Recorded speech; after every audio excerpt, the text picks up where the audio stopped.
we're here in Bristol, and a lot of these events often take place just in London. So it's really vital for us as the Football Blacklist to be coming outside of London, to be listening to communities, feeling communities, learning about communities, and collaborating with those different black communities. And I'm really pleased that the Blacklist is doing that with the support of the FA, because we need to make an impact right across the country if we're really going to address this issue of underrepresentation.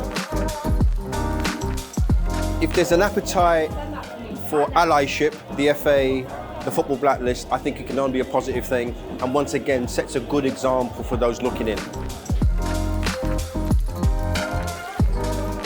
It's increasingly important that the football industry and black communities collaborate, because black people have been contributing to not only football but sport, art, various industry for centuries.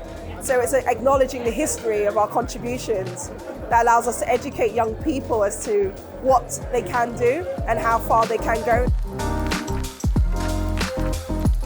We want to see colour, ethnic at the top, not just the players, the athletes. We want to see them in key, significant roles, and it starts from the top. No, very positive. It's just showing what is happening in the community around the area, especially Southwest, but also it just gives people the acknowledgement that there are teams in this part of the world. What have I enjoyed? I enjoyed the community being here. Down from the cameramen being in the community, the photographer, the host.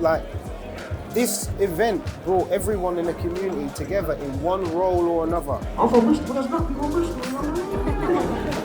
This carnival come down from every 2 years, every 2 years. Puts Bristol on the map and other places around in the Southwest on the map. I mean, look how good Bobby Reid's doing. It's so good, you know what I mean? And they've captained their sides and that in the Premier League, and it's just, it's an inspiration for the younger generation coming up, you know what I mean? Thank you very much.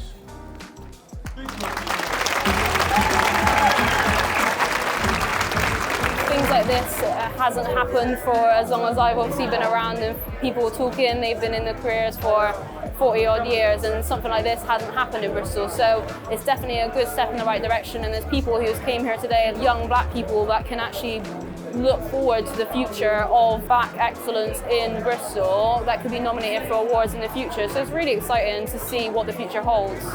Football, we have a simple goal.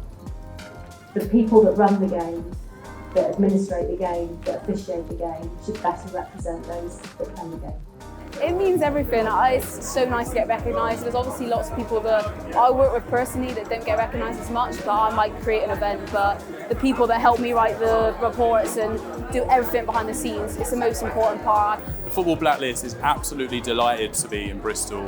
We're learning about the Bristol community, about black communities in the southwest of England.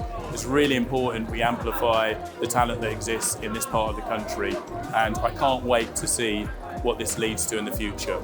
Many more of these people from these communities will be making a big impact, not only in this region but across the national game, and the Football Blacklist can play a part in that pathway to success.